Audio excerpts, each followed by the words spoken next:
Hola, en esta ocasión vamos a hablar sobre literatura y cristianismo. Vamos a dar un panorama general acerca de la relación entre ambas cosas y vamos a ver como un poquito desde dos perspectivas. La primera es el asunto de la literatura cristiana o los cristianos haciendo literatura, y la segunda son los autores no cristianos que hablan sobre temas que podríamos llamar cristianos o bíblicos, etcétera. Cuando usamos la palabra cristiano, me he referido en otras ocasiones a eso. Quiero decir algo muy amplio. No me refiero como a esa visión específica que ahora se tiene sobre los cristianos en América Latina, que es como un determinado grupo de gente dentro de los mismos cristianos, con cierta expresión, digamos, moderna de fe, con uso de tecnología y todas estas cosas, sino que me refiero a la amplia cristiandad. Entonces, dentro de eso caben ortodoxos, católicos, protestantes, pentecostales, anglicanos, bautistas, metodistas, etcétera, etcétera. Es decir, cristiano en el amplio rango. Y cuando hablamos de literatura nos estamos refiriendo sobre todo a las obras literarias que van más allá del género académico y que lo que buscan sobre todo es un diálogo específico con el arte y con la belleza, es decir, la literatura como creación. Entonces tenemos inicialmente ese dilema: literatura cristiana o cristianos haciendo literatura. La literatura cristiana es entendida como una literatura, digámoslo así, misionera, que tiene como objetivo explicarle a la gente en qué consiste el cristianismo y usa los géneros literarios para eso, es decir, usa la novela, la narrativa, en general el cuento, la poesía, el ensayo, con el fin de promover una determinada manera de la fe. Eso es, estaríamos hablando de una literatura más bien misionera. En ese sentido también propagandística, pues tiene la intención de convencer al otro de una tesis, y ahí estamos yéndonos por el asunto de literatura de tesis, que se ve sobre todo en la novela, es decir, una novela que se plantea para defender una tesis filosófica o religiosa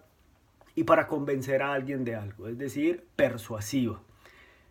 Por lo general ese tipo de literatura es literatura de no muy buena calidad, más bien la calidad es mala, porque no se está fijando en la creación misma como tal, sino en un objetivo más allá, y el arte se convierte en un medio para lograr un fin. Tiende a la alegoría, por ejemplo, es decir, son identificables todos los personajes que están ahí narrados y uno dice, claro, esto es esto y esto, aquello es lo otro, como por ejemplo ocurre cuando se hacen interpretaciones de la parábola del buen samaritano, cuando se dice, bueno, es que el buen samaritano es el hombre que cayó, es el pecador, el buen samaritano es Cristo, el burrito en que lo lleva puede ser los siervos y lo lleva a una posada que es la iglesia, es decir, todo eso es un juego de correspondencias. Un ejemplo de eso son los primeros libros de C.S. Lewis. A mí me gusta mucho Lewis como escritor, pero sobre todo como ensayista, porque hay una calidad muy buena en sus ensayos. La narrativa de Lewis tiene unas cosas buenas, las crónicas de Narnia tienen algunos aspectos muy buenos, sobre todo lo que despliega en dimensión fantástica, pero digamos cuando empieza a hacer todo ese juego de alegoría, sobre todo en su primer texto escrito que es El regreso del peregrino, que es un juego pues con el texto del progreso del peregrino de Bunyan, y Luis empieza a hablar de ciertos personajes más o menos fantásticos en una tierra imaginada, pero todos corresponden al mundo real. Entonces, que estos que trabajan y le dan duro al martillo son los marxistas y él estuvo un tiempo con ellos y que otro, etcétera, etcétera. Es decir, vamos por una cosa muy fácil de detectar y que va más bien en el mundo de las ideas y no tanto en el mundo de la creatividad. Y por el otro lado están cristianos haciendo literatura, que es arte, es decir, arte de buena calidad. Y en contraposición de Lewis pondría su amigo, su mejor amigo, que es Tolkien, el creador de la Tierra Media. Tolkien era un católico, Lewis era un anglicano. Tolkien ayudó a Lewis a convertirse al cristianismo, porque Lewis venía pues de un contexto ateo. Y Tolkien tiene una base fundamental y es: Dios nos dio el don de la creación, y como don de la creación vamos a crear básicamente por alabar a Dios. Es decir, la creatividad misma ya es un acto de alabanza a Dios, y qué más que eso para evangelizar, si podemos llamarlo así, en términos de una evangelización general, de una evangelización como el anuncio de una buena noticia y una celebración. Ahí son cristianos haciendo literatura y desplegando todo un mundo imaginativo muy fuerte. Otro ejemplo de eso es Dostoyevsky. Dostoyevsky era ortodoxo, y un ortodoxo muy heterodoxo, y Dostoyevsky en su narrativa plantea cosas muy interesantes que uno dice: en el fondo es mucho lo cristiano que respira Dostoyevsky, pero Dostoyevsky no pretende con esto hacerle propaganda a ninguna iglesia, mucho menos a la iglesia ortodoxa, sino que lo que pretende él es hacer arte, y en medio de ese arte alabar a Dios, pero en medio de eso también mostrar dimensiones del ser humano que son oscuras, esas necesidades por las que se transita. Un teólogo al que le gustaba mucho Dostoyevsky era Karl Barth. Cuando uno lee los textos de Barth, por ejemplo, el comentario a los romanos, hay muchas citas de Dostoyevsky, sobre todo en esa revelación de la condición humana, porque ahí aparece esa mirada sobre todo de quiénes somos, de la búsqueda, de los vacíos, de lo que nos atraviesa y nos duele, y a partir de eso construir al ser humano como un ser en búsqueda y en necesidad, un ser humano roto y partido. Entonces Dostoyevsky básicamente es una de esas muestras de un cristiano haciendo arte que refleja lo más profundo, oscuro, denso de la condición humana, pero también ese deseo de redención. Nada más pensar, por ejemplo, en Crimen y Castigo, que uno podría hablar también ahí de un pecado y una redención, porque finalmente Dostoyevsky comete pues el pecado más grave, más duro, más violento, que es el asesinato, es matar al hermano, a la hermana, el fratricidio, pero también encuentra la redención en el otro, en el más rechazado, en la prostituta, en el lugar donde la gente está más afuera. Entonces ahí tenemos, digamos, esa perspectiva y esa mirada de un arte creado por un cristiano, un arte literario, pero desde una mirada donde se conecta más con el mundo, y en vez de parecer sectario y parecer que todos están allá y todos los que están allá están equivocados y yo quiero traerlos hacia mí, hacia lo correcto, más bien es hacer como hace Dostoyevsky, que es decir, bueno, yo me acerco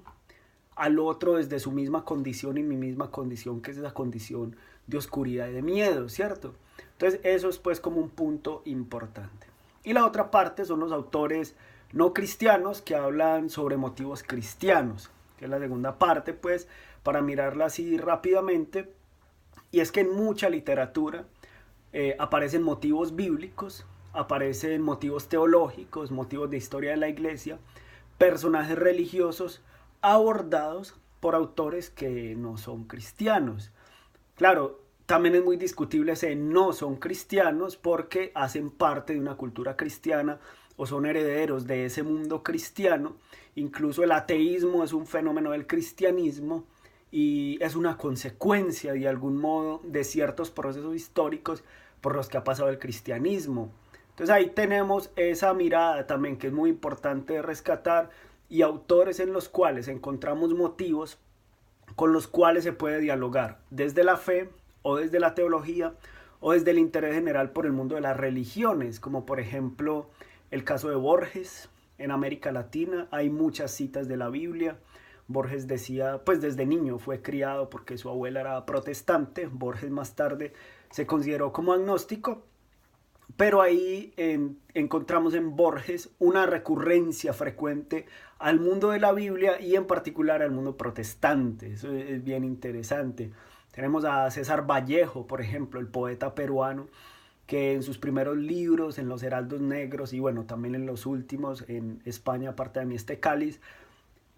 plantea unas cosas muy interesantes, unas relaciones con el mundo de la Biblia, con el mundo del cristianismo y especialmente con el tema de la pasión de Cristo, con Cristo en la cruz. Hay muchísimas imágenes bíblicas que vienen a su poesía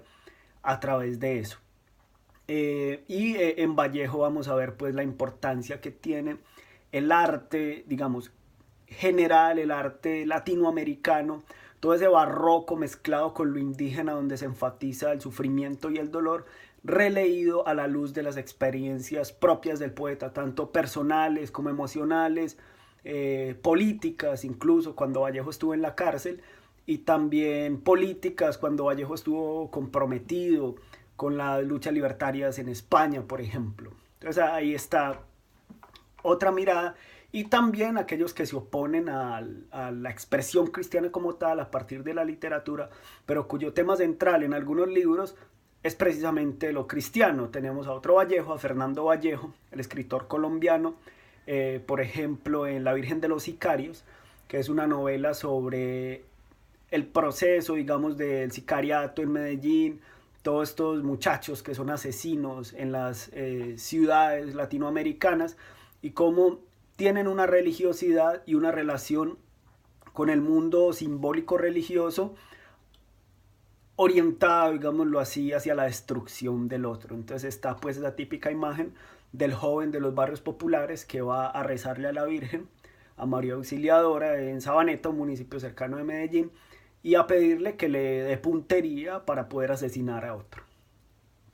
También tenemos, bueno, La puta de Babilonia, que es otro texto de Fernando Vallejo, donde hay una crítica fuertísima a la iglesia en general, esa iglesia en grande, especialmente al catolicismo, pero también hacia otras miradas y hacia todos esos símbolos. Esa es la relación general y amplia que veremos en torno a literatura y cristianismo. Desde mi punto de vista, creo que ambas, ya hemos mencionado prácticamente tres, son posibles, son viables.